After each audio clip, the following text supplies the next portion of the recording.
I'm 96 years old.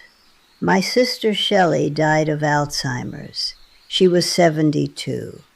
My brother Harold started forgetting his own children's names at 68.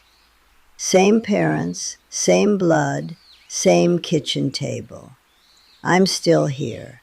I still remember everything. And I believe with all my heart it's because I stopped eating 5 foods when I turned 70. Now, I'm not a doctor. I'm not going to pretend I know everything about science. But I know what I've lived through. I've watched my family disappear into that disease, one by one. When I turned 70, a friend of mine, a retired nurse, sat me down and said, "You need to change what you're eating. Your brain is depending on it." So I did. I changed 5 things, just 5. And now, 26 years later, I still remember every one of my grandchildren's birthdays. I still remember the day we got married like it happened this morning. Let me tell you what I stopped eating, and I want you to really listen, because this might be the most important thing anyone ever tells you. The first thing I gave up was the hardest thing to give up: bacon. I know, I can see some of you already shaking your heads, but hear me out. I grew up on bacon and eggs every morning. My mother made it. Her mother made it before her. That smell, that sound in the pan, that was the sound of home to me. But here's what I found out. Scientists at Harvard followed over 133,000 people for more than 4 decades, and they found that people who ate processed meat every day, the bacon, the sausages, the hot dogs, the deli meats, their brains aged almost 2 years faster than people who didn't. 2 years. That's 2 years of memories you lose before your time. It causes something called inflammation. Think of it like a slow fire burning inside your brain. And your memory cells, they can't survive in that fire. So I stopped. I switched to eggs with tomatoes and a little avocado. Took me about a week to stop missing the bacon. Now I don't even think about it. But the next one. Most people drink this every single day without thinking twice. Sweet tea. Now, where I come from, sweet tea isn't a drink, it's a way of life. You'd walk into any house in our neighborhood, and there was a pitcher of sweet tea on the table. We drank it morning, noon, and night. Nobody thought it was unhealthy. It was just tea, with a little sugar. Well, a lot of sugar. But all that sugar makes your blood sugar go up and crash all day long. And researchers found that people with the highest sugar intake had smaller brain volume. Their brains were actually shrinking. I stopped the sweet tea. I switched to plain water. Some days I put a slice of lemon in it, some days a few mint leaves. That's it. I know that sounds boring, but my brain doesn't think it's boring. Now here's where it gets really unfair. Because the next thing I stopped eating, I actually thought I was being healthy when I was eating it. This one made me angry. When I gave up sweet tea, somebody told me, "Well, drink diet soda instead. No sugar, no calories. It's the smart choice." So I did. I drank diet soda for about 3 years, thinking I was doing the right thing. Then I learned the truth.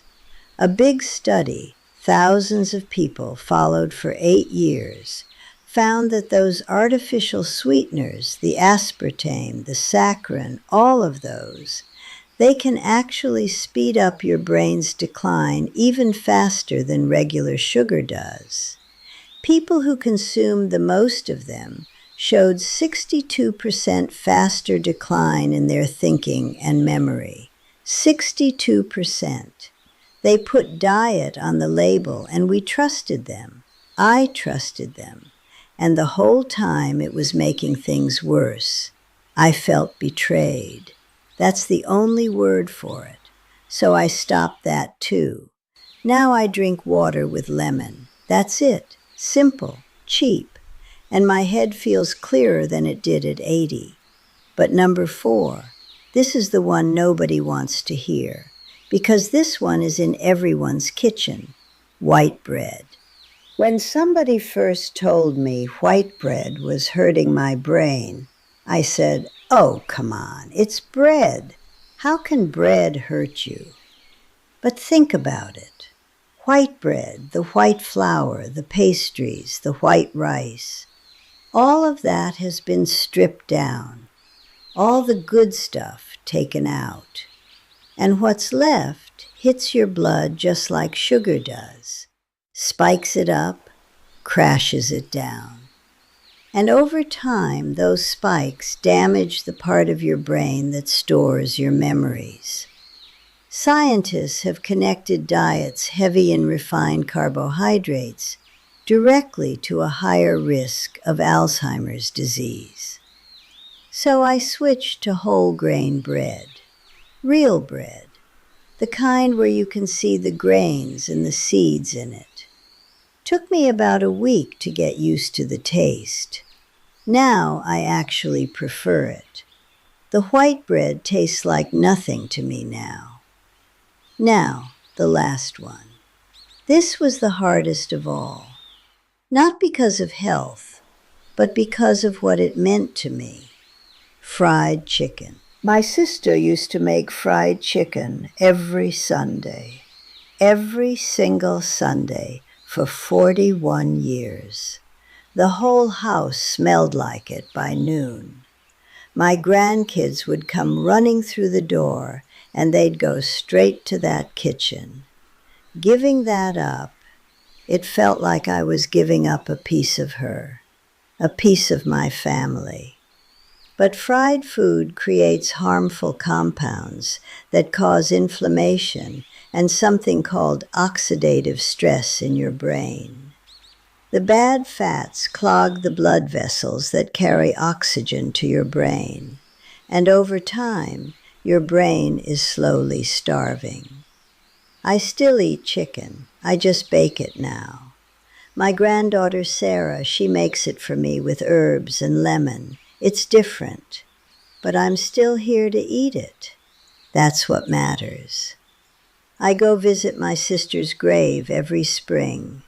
I bring her flowers, pink ones. Those were her favorite.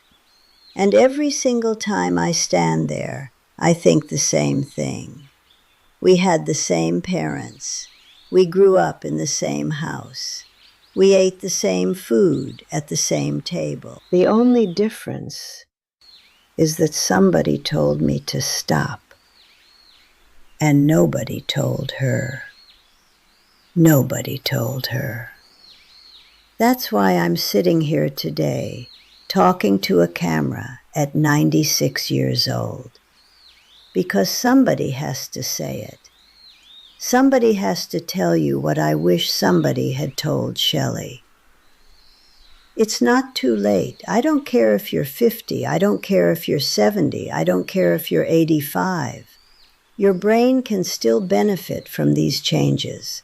The science says so, and I'm living proof of it. If this was helpful to you, please, share it with someone you love.